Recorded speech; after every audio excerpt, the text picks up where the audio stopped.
Welcome to another episode of the Better You podcast. My name is Daniel Banjo, and it is lovely to have you here. While you're here, don't forget to comment, share, and subscribe.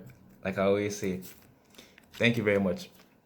All right, so for today's episode, I'll be jumping on another three series from last year's The Better You series, and without further ado, let's jump straight into it. So I'll be picking the first series from day 33, which says, we find that the reason you are becoming a better person is because of what people will say about you when you're not there. Then you're lying to yourself. And if no one is there to talk, you are back to your vices. And of course, you will live long enough to know that people will always talk. So it will be better for you. Right. I think I was just reminiscing about this yesterday or some days ago, and so one of the things that occurred to me is how people are always looking for um other people's what do they call this thing? Looking for other people's comments about you. Always listening for what they say about you. You're looking for rather their approval. You're looking for other people's approval. When you do something, you want to know if people think you did it right. You want to know if people think, it's nice, it's good, it's okay. You're always looking for people's appraisal. You want to know what they think about you. Yeah, it's kind of it's okay. It's always good for when you come back in the day to reminisce about how your day went. It's always good for you to have feedback. But at the same time, when you're getting better on what people would say, or you have limited yourself to their pass mark. You're expecting the accolades and the appraisals from people. People like that always tend to do it when everybody's around. Say for instance, you're a lazy person naturally. You're very lazy, like me, and then all of a sudden, probably people have been saying you're very lazy, this and that, and everything. And because everybody's around, yeah, you now begin to act serious. Get doing things you naturally would not do, things you would not do for Jack, right? You begin to do them, you get busy and all of that, right? And then everybody now starts looking like, oh, I think it's not working. Yeah, so you're always looking for what people will say, and then the moment they are not there, it all goes down the drain. They are not getting better, you're just pretending, right? So you're living a lie because you want people to see another side of you. You want people to feel like this is you when that is not actually you. And it's better, it's much more better that when you're lazy and everybody knows that, oh, this guy is lazy, let's not trouble him. And probably left alone most of the time. At least you know that you want to get better for yourself, not for anybody. But the moment you now start to make all those efforts because you want to change what people think about you, my guy, you live long enough to know that regardless of what you are doing, be the president of, it's even evident, be the president of Nigeria and be doing something right. Some people will still they tell you that you're doing something wrong. Some people will still always see like you're not enough. Some people will always talk about you and like, this guy is lazy, even when you seem like you're doing something to them, right? So the best thing is to have the mindset of getting better because you want to see improvements in your own life. Always make sure that the reason why you're doing something is for your own benefits, for your own good. You have nothing to prove to anybody, but everything to prove to yourself. So it's really, really important that you don't base off your getting better on someone's perspective of you or on someone's appraisal that you want to receive. Because honestly, there's nothing there. I have a friend that recently we are talking on. I was like, guy, you're always behind the scene. It's not, no, she's not actually a guy, but just like I use guy for people that are really close to me. And I'm like, you're always like behind the scene, like, and you do like bulk of all the work and everything. And then other people get the accolades. Why can't you just at least, even if it's to just when everybody is there, also do the same things you do when nobody is there, right? Show them that you're actually doing a lot of things. Because at the end of the day, they be like, what is this one is even doing? The other people that is working for her and everything. And she said something that really, really hits me. She was like, nah, she prefers behind the scene. It's just a pointer to the fact that, people that are behind the scene are actually the pillars of any building. They're actually the ones that are making wherever is standing, right? They don't really need to be seen. When we enter into a very big mansion, we are not even concerned about the foundation or the pillars. We are just looking at the beauty of the house. That's what some people are in this life. Some people just want to be there, the accolades, the fine, the beauty. They want to be out there for everybody to see them. While there are others like some people that I know, right, that would just prefer to be in the shadows, do all the work, and get no accolades, nothing, not even a thank you sometimes. And I think I'd rather be a pillar, right, that keeps the building standing than to be the paint that would eventually wash off one day, or the beautiful as asbestos, or all of those paparazzi, the POP that falls off, and many of all of those shenanigans, right? But then I'd rather be a pillar than be the beauty, because I know that at least in another 90 years, right, my relevance will still be needed. They might never know they might not want it, but they will need it, right? So that's the goal at the end of the day, because the main aim is that I get better for myself. So I feel like it's something that should be adopted within ourselves as well. So quickly, I'll be moving on to the next episode for today, and I'll be taking that from day 34 of the Better You series last year. And if you want to follow up on the Better You series, remember to click the link in the bio. There is a link to my Instagram page in the bio, so you can follow up on the Better You series from last year. Thanks. Right, so day 34 says, a cracked egg is still an egg, though it be disadvantaged. But if the first egg never cracked, we never would have had all the different forms of fried eggs as we do now. Don't let your shortcomings discourage you from still achieving your goal. This is like all shades of wise, all shades of wisdom personated. I don't even know what I was thinking that day. Probably wanted to eat egg that day. But then, let's deviate a little bit. I was having a very intelligent conversation with my friends some time ago, and one of them, one of them asked, which came first, the chicken or the egg? And I'm like, seriously, are you that? Because which one was created? God created the animal, not the egg. So like that answers your question. Like God created the animal and not the egg. So that was it. Now bring the two eggs now, a boiled egg and a fried egg. Which one came first? Honestly, this is unverified. I don't know, but I feel like boiled egg came first. Because in all those fat desserts and all of those people that started to do all this mixture. When they get egg from chicken, the normal thing to do is to get water, boil it, put it inside, right? So it's unverified. I do not know which one came first, but I feel like if by mistake one of those eggs now fell down, then you realize that it's actually a liquid. Let's paint this scenario together. So you have an open pot on firewood, like you want to boil egg as you usually do, right? Open pot, you've not poured water inside the pot, and then you're carrying the egg, wanting to put inside the pot, then get water to pour inside. And while you are doing that, there's already fire underneath the pot. It's a scenario, we're painting it together. Just imagine. Don't worry, just imagine.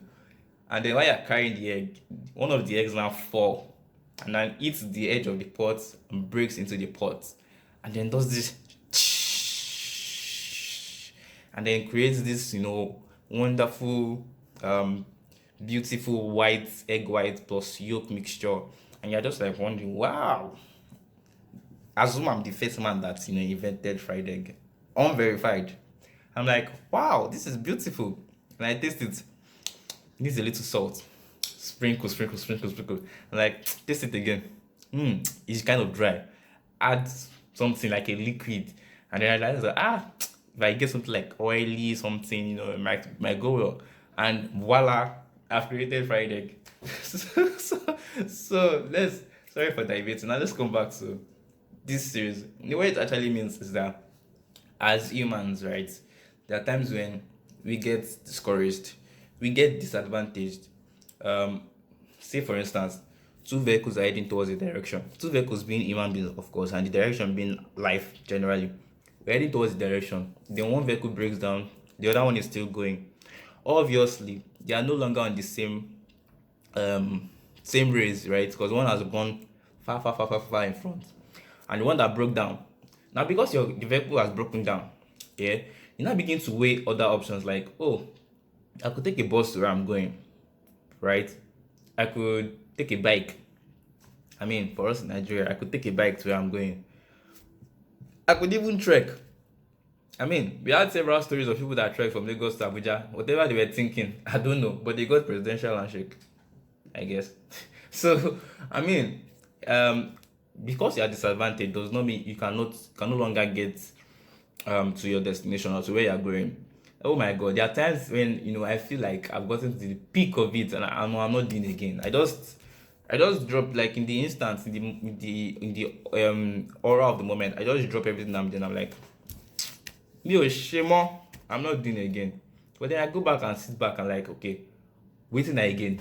As I not do again, waiting again. So I just stand up again, regardless of how long it has taken. Don't let anybody fool you to thinking if you take too much time wallowing in kinikon, regardless of how long you take wallowing in thinking and in all of that, the moment you pick yourself up, you continue. So it says here, don't let your shortcomings discourage you from still achieving your goal, regardless of the time, the age, the difference when you are eventually achieving that goal. The fact that you did not give up in achieving the goal and you eventually achieve it, it's nobody's business. It just means that whoa, whoa, wow, you've created resilience in yourself. I feel like that was even how resilience and hard work was invented. Because when you are discouraged, you definitely come up with a choice. Like you're faced with a choice. You either give up or you keep going, regardless of being discouraged. Now, all of those who gave up are those ones that created the words lazy, lazy, short-sighted, and all of those other discouraging words. But those that decided to keep going, those are the people that created words like resilience, hardworking, never giving up, and all of those, positive vibes rather. So I mean, being discouraged is not like the end of the road or something. It's not like the stop of the road. No, it's just like a break. Take a break. I did start again. Like I always say in many of my previous episodes, the is a cycle of life. You are going on a journey. You need to take a break, rest, ideate, then pick up again and continue going. So I'm moving quickly to the last series for today's episode, and I'll be taking it from day 35. And it says, there are two silences in a day, one in the morning and one at night. The silence in the morning is more exciting, filled with so much expectations, while the second silence is a reflection of the whole day. Both silences equally determine the next day. Live your life a quarter mile at a time. Word, wisdom. I mean, I feel like there should be this ringing of the bell when all of these things hit, or like snapping of the finger, like it slaps. So, what are the two silences in a day? Do the two silences mean that you're actually silent in those periods? No.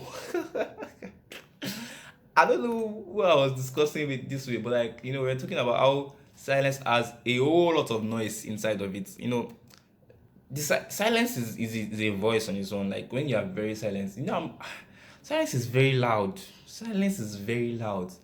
When they say silence is the best answer for a fool, you said a lot of things to that fool, that person without talking. So like silence is very, very, very loud. So the first silence, right, is the morning devotion, your quiet time, your meditation time you have to talk to God, the time you have to talk to yourself, look yourself in the mirror. That period in time where you want to reflect on how your day wants to go. You come with positive vibes, declarations, talking to yourself, giving yourself encouragement, telling yourself your day will be fine, and all of that. Now, this it's a two-way thing. Some of us do that, right? We wake up, pray how we want our day to go, tell ourselves that you'll be fine, the day will be great, and all of that. Others just pick themselves up and go as the day goes. How does that saying go? They go as the day goes, so they just jam on it, right? Now, the second silence is going to be as a result of the first silence. If you are someone that you prayed, you did a lot of positive talking to yourself, and you're like, this day you will be good, Monday you will be good, and all of that. At the end of the day, trust me, your reflection is just one thing. Like, and this day was actually very okay compared to other days. I mean, I think this day was fine, regardless of whether it was fine or not. Trust me, the second reflection just comes like, today was actually good. When you think about it, he didn't do this, he didn't stress too much, and blah blah blah blah blah. But if you did German as the day goes, your second silence will be the reflection of, we go again tomorrow. Damn, this was crazy. Today was damn. The actual of the day was really really stress. It was really stressful. It was exhausting. So it's like you always get the result of the first day, or the first silence during the second silence. Because you always know how your day was at the end of the day. Like, you definitely know that, okay, it's probably as a result of not starting the day well, or starting the day super well, that you get at the reflection of the second silence. Now, both silences determine how the next day will be. So you live your life a quarter mile at a time. You can decide your future. I was watching a short video on YouTube some days ago, and I think it was Pastor Shola Okutuga of the New, and he said, if you cannot see your future, if you've not lived in your future, how did he say it? Oh my god, oh my god. If you've not seen your future, you can't live in it. Say something like that, something similar. If you've not seen your future, you cannot live in it. How does it mean? But what does it mean rather? I mean, we decide what we actually become of our tomorrow. In case you don't know, we decide tomorrow now, because everything we do now is determinant of how tomorrow will be, right? So that's just what those two silences mean, and that's how important those two silences are. So I mean, it is very very cogent that, as humans, as people, as children of God, whatever it is that you are and believe in, right, that you take those two silences very important, because they determine your future. you know um eventually. So with that, we've come to the end of the series for today. I mean, your wonderful host, and this is my YouTube channel. Don't forget to like, comment, subscribe, and share. This is the Better You podcast. Bye and cheers, guys.